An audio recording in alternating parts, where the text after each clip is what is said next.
그런데 우리 성경에서 오늘 읽었던 본문에서는 이제 이렇게 얘기를 해요.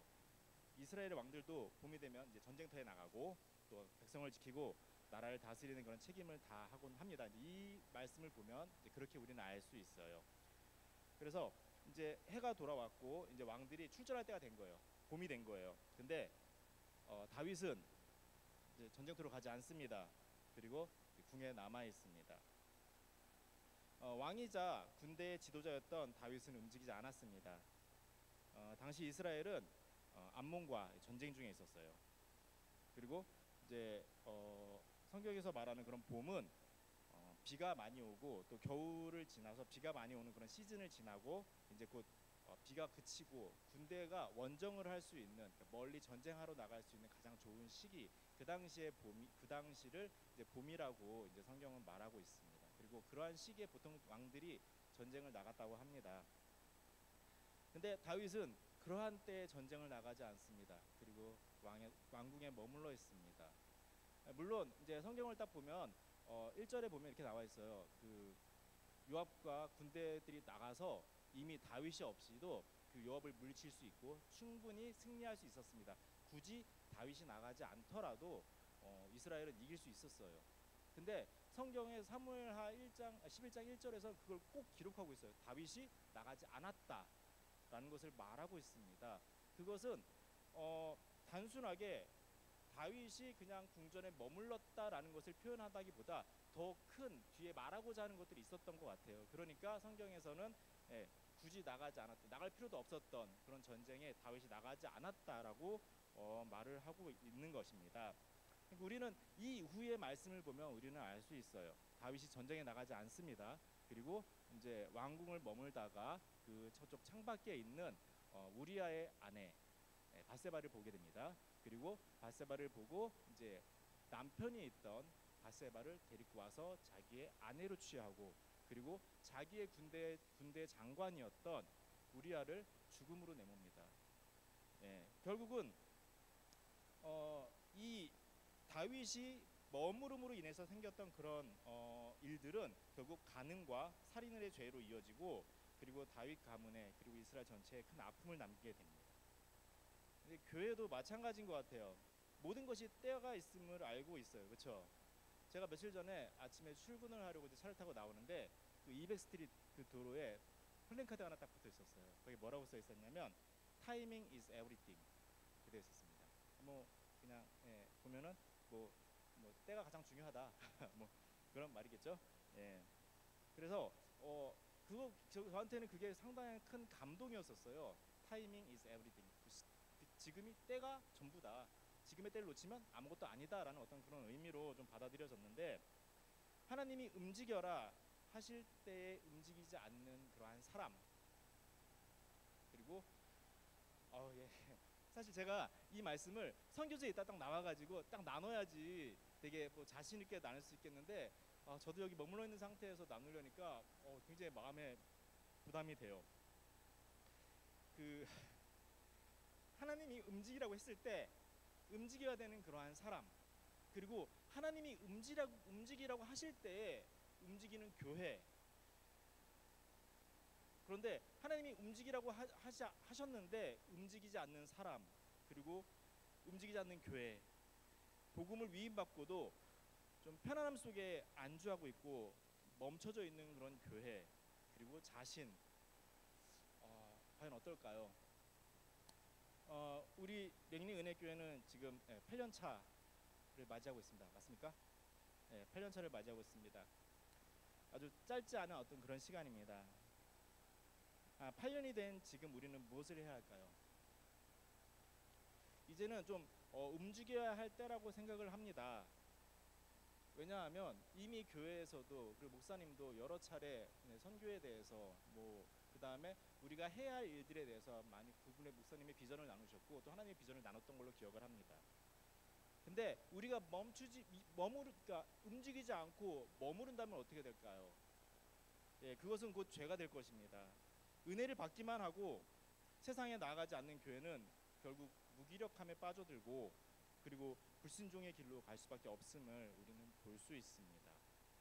이 시점에서 우리는 교회의 유익과 성장을 위해 기도를 해야 합니다. 그렇죠? 그리고 자기 자신을 위한 기도도 꼭 해야만 해요. 내가 개인적으로 직면한 그런 문제들, 뭐 어떤 분들은 이제 신분에 관한, 영주권에 관한 문제들, 또 어떤 분은 건강에 관한 이슈, 그다음에 어떤 분은 재정, 또 이제 이런 문제들이 있습니다. 이런 문제들 우리는 기도를 꼭 해야만 해요. 그리고 또 아이들을 위한 기도도 해야 됩니다. 우리 아이들 점점 자라나가고 있어요. 세상은 점점 어두워지고 있고, 어두운 세상 가운데서 무엇이 진리이고 무엇이 거짓인지 점점 분별할 수 없는 그런 시대가 되어가고 있습니다. 이런 시기에 우리는 우리 아이들을 위한 기도를 해야 합니다. 그런데 더 중요한 것은 우리가 하나님의 마음에 합한 기도를 드리는 것입니다. 솔로몬이 왕이 되었습니다. 솔로몬이 왕이 되어지고 그 다음에 가장 먼저 했던 일이 뭐냐면 1천 번제를 드리는 것입니다. 1천 개의 번제를 드리고 그리고 하나님 앞에 겸손히 나갔습니다. 하나님이 물어봐요. 내가 너 뭐 원하니? 그랬더니 솔로몬이 얘기합니다. 세상을 다스릴 수 있는, 하나님이 주신 백성들을 다스릴 수 있는 지혜를 달라고 기도를 합니다. 하나님께 말씀을 드립니다. 근데 하나님께서는, 성경은 이제 그것이 하나님의 마음에 합했다라고 말하고 있어요. 그리고 하나님께서 솔로몬에게 지혜와 그다음에 그가 구하지 않았던 부귀와 명예와 건강까지 다 허락해 주십니다. 여기서 우리는 기도의 한 가지 원리를 배울 수 있습니다. 여러분 운전 다들 하시죠? 운전을 우리 뉴스 빼놓고 대부분의 어른들은, 성인들은 운전을 다 하시는 걸로 알고 있습니다. 혹시 병목 현상이라고 아세요? 병목 현상. 길을 가다 보면 도로가 이렇게 좁아져요. 그렇죠? 우리 그림에 나온 것처럼 도로가 좁아집니다. 저렇게 좁아지면 차들이 막히기 시작해요. 그렇죠? 근데 저 차들이 다 빠져나가려면 어떻게 해야 합니까? 맨 앞에 있는 파란 차가 빠져나가야 뒤에 있는 차들이 다 나갈 수 있어요. 그렇죠? 이게 저는 여기에서 기도의 원리를 보게 됩니다. 저 한 가지 솔로몬이 했던 기도, 솔로몬이 하나님께 원했던 기도는 그 여러 가지 앞에 뒤에 있는 것들도 있었겠지만 가장 앞에 있는 저 파란 차, 지혜입니다. 그 지혜를 구했을 때 그 차가 빠져나가고 그 뒤에 딸려 나오는 다른 차들, 부귀와 명예와 건강들이 따라 나오는 것을 알 수 있습니다. 우리가 가지고 있는 여러 가지 기도 제목이 있어요. 아까도 말씀드렸듯이 뭐 건강이든 뭐 신분이든 재정이든 자녀든 뭐 가족이든 이런 여러 가지 기도 제목이 있지만 우리가 해야 할 가장 큰 기도는 하나님이 원하시는 기도가 무엇이냐입니다. 그 하나님께서 원하시는 그 기도를 드렸을 때 첫 번째 차가 빠져나가듯이 그것과 더불어서 딸려 나오는 하나님의 응답을 우리는 경험할 수 있을 것입니다. 그래서 우리는 하나님의 뜻을 구하는 기도 속에서 하나님은 우리가 필요로 하는 모든 것을 더해 주실 것이다라는 것을 우리는 성경을 통해서 그리고 경험을 통해서, 저는 경험을 통해서 배웠습니다. 여러분도 동일한 그런 기도들을 드릴 수 있기를 기도드립니다. 우리 마태복음 25장에 보면 양과 염소 비유가 나와요.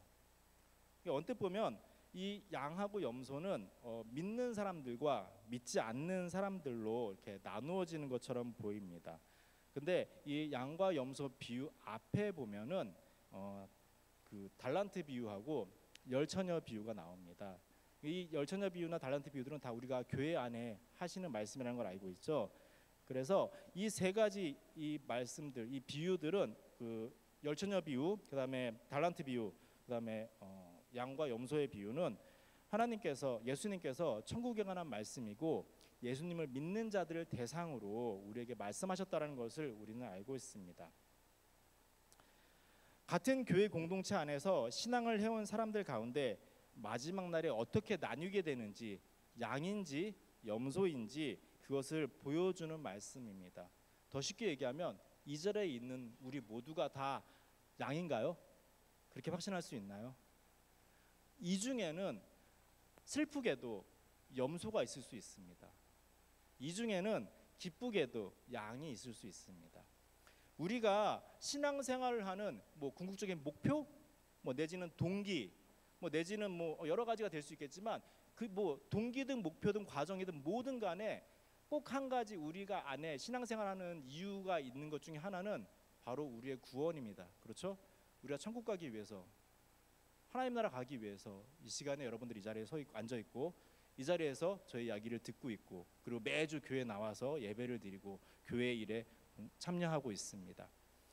우리의 삶 가운데 천국이 없다면 우리는 정말 가장 불쌍한 사람들이고 가장 쓸데없는 짓거리를 하고 있는 그런 사람들일 것입니다. 근데 우리에게는 구원이 있고 우리에게는 천국이 있습니다.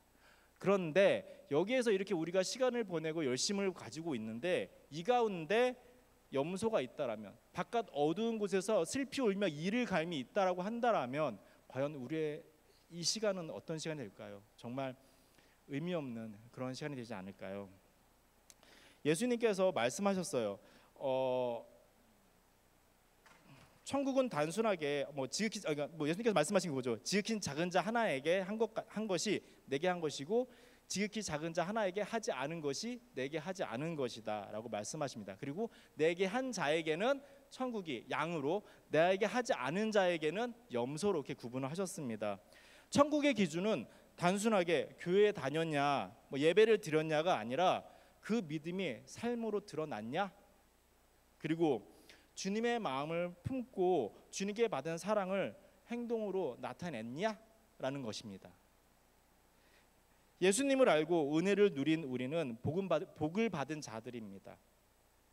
하지만 주님은 이렇게 말씀하십니다. 많이 받은 자에게 많은 것을 요구할 것이고 많이 받지 않은 자에게, 적게 받은 자에게는 적은 것을 달라고 하실 것이다라고 말씀하고 있습니다. 우리는 마음으로는 모두 양의 자리에 있고 싶어 합니다. 그러나 진짜 중요한 질문은 이것입니다. 나는 정말 삶으로 예수님의 마음을 신천하며 그렇게 살아가고 있느냐? 내가 정말 양의 자리에 서기에 합당한 삶을 살고 있느냐? 이것이 정말 우리에게 가장 중요한 질문이 되어질 것 같습니다. 마태복음 7장 21절 이렇게 말씀하세요.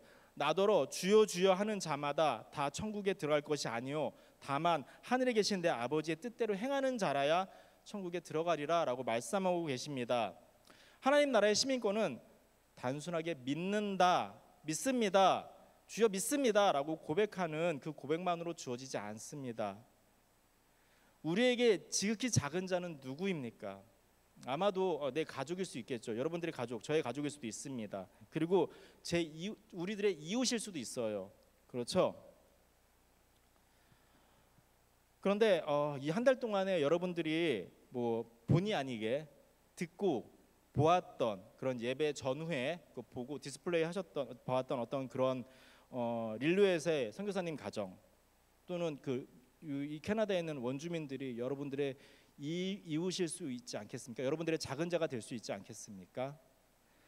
어쩌면 미얀마에 계신 선교사님과 그 미얀마에 있는 사람들이 여러분들의 작은 자가 될 수 있지 않겠습니까? 어쩌면 AYC가 아니면 AYC에서 이제 대상으로 이렇게 사역하고 있는 그런 원주민 아이들이 여러분들의 작은 자가 될 수 있지 않겠습니까? 또는 튀르키예에 있는, 앞으로 우리가 단기 선교로 가려고 하는 그 튀르키예에 있는 그 누군가가 하나님께서 우리에게 보내준 작은 자이지 않겠습니까? 우리는 한 달 동안 선교의 달로 보내고 있습니다. 그리고 이 시간에 이 자리에서 여러분들은 저의 나눔을 듣고 계시고 있습니다. 그렇죠? 이 모든 것들이 우연이라고 생각을 하십니까? 단순하게 어쩌다 상황이 되니까, 시간이 되니까, 흘러가다 보니까, 얼레벌레 하다 보니까 여기 와 있고, 어쩌다 보니까 이제 저의 나눔을 듣고 있고, 이것이 모든 것이 이런 우연으로 여러분 느껴지십니까? 하나님을 믿는 저에게는, 그리고 우리에게는 우연이란 없습니다. 단지 하나님의 섭리, 하나님의 계획만이 있습니다. 여러분들이 이 자리에서 지금 이렇게 함께 예배를 드리고 또 저의 나눔을 듣고 있는 이것들도 하나님의 모든 계획 가운데 있음을 여러분들은 잊지 말아야 할 것입니다. 우리 교회는 지난 8년간 말씀과 은혜를 풍성히 받았습니다. 그리고 사역의 기초가 세워지고 공동체가 이렇게 형성이 되어지고 이제 교회로서 이제 어떤 행정적인 어떤 틀이 만들어져 가고 있습니다. 이제는 하나님께서 우리가 받은 만큼 행동하기를 원하신다라는 마음이 듭니다.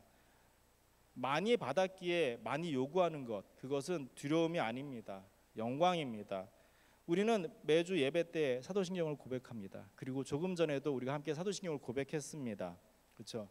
근데 그 사도신경을 고백한 도중에 물론 이 부분은 제가 작년에도 뭐 뉴스에서 그리고 이제 여러분들께 나눴던 말씀입니다. 말입니다. 우리가 사도신경을 고백하면서 이렇게 얘기를 해요. 본디오 빌라도에게 고난을 받으사 십자가에 못 박혀 죽으시고. 그렇죠? 본디오 빌라도 누군지 아시죠? 빌라도는 예수님을 재판했던 사람입니다. 성경에 보면 이렇게 나와요. 나옵니다. 근데 여러분 한번 생각해 보세요. 예수님을 십자가에 넘긴 빌라도가 그 유대인들, 예수님을 십자가로 못 박으라고 요구하는 그 유대인들 앞에서 이렇게 얘기해요. 나는 이 사람의 피와 상관이 없다. 니네들이 했다. 그리고 그 자리에서 손을 씻습니다. 그렇죠? 그런데 성경 어디에도 그리고 교회 역사 어디에도 빌라도가 예수님을 십자가에 못 박았다라는 책임을 면제받았다는 얘기는 없어요. 도리어 우리가 매주 예배 때마다 빌라도가 예수님을 십자가에 못 박았다라고 이야기를 합니다. 손을 씻는다고 책임이 사라지지 않습니다. 우리도 마찬가지입니다. 나는 전도할 여건이 안 돼. 뭐 선교는 열정이 있는 다른 교회, 다른 사람들이 하는 일이야. 이렇게 말하면서 우리는 빌라도처럼 손을 씻고 있는 것은 아닌지 한번 생각해 봐야 되겠습니다. 하나님은 우리가 받은 복음의 무게에 따라서 물으실 것입니다. 빌라도도 권한이 있었던 자였기에 받은 자였기에 심판에서 자유롭지 않았습니다. 우리도 동일합니다. 우리는 지금 6월 선교의 달을 보내고 있습니다. 한 달 내내 선교에 관한 이야기를 하고 있고 뭐 물건을 팔고 있고 뭐 그러고 있습니다. 그래서 선교에 전혀 관심이 없는 분들은 되게 불편하실 겁니다. 이거 나랑 상관없는 얘기 아니야? 뭐 선교는 뭐 열심히 있는 사람들의 이야기지, 그렇죠? 선교는 뭐 목사나 뭐 선교사 같은 사람들이 할 거지, 뭐 내가 할 건 아니잖아. 라는 어떤 그런 생각을 가지고 있으면서 이 시간을 불편하게, 이 한 달을 불편하게 보내고 있지는 않습니까? 그런데 그 불편함은 하나님의 초대입니다. 여러분의 초청입니다. 그 불편함을 피하지 마십시오. 그 불편함이 우리를 깨우고 우리를 다시 복음의 자리로, 그리고 책임의 자리로, 그리고 파송의 자리로 그렇게 이끄는 도구가 되기를 소망합니다. 움직이지 않으면 죄가 됩니다. 침묵하면 빌라도처럼 심판을 받습니다. 그러나 불편함 가운데서 반응하면 우리는 염소가 아닌 양으로 살아갈 수 있습니다. 사랑하는 여러분, 다윗처럼 멈춰있지 마십시오. 빌라도처럼 손 씻지 마십시오. 우리는 받은 자입니다. 그렇죠? 그리고 우리 교회는 받은 교회입니다. 이제 우리가 받은 자리에서 보내는 자리로 나가야 됩니다. 그리고 훈련의 시기에서 파송의 시기로 옮겨야만 합니다. 복음의 무게는 아주 가볍지 않지만, 그리고 그 책임이 너무 가볍지 않고 힘들지만 우리는 해야 합니다. 그랬을 때 하나님께서는 잘하였다, 착하고 충성된 종아, 이렇게 말씀하실 것입니다. 우리가 머물러 있지 않는다면 우리는 다윗처럼 죄를 짓지 않을 것입니다. 우리가 움직인다면 하나님께서는 우리에게 복에 복을 더해 주실 것입니다. 우리 함께 찬양했으면 좋겠습니다.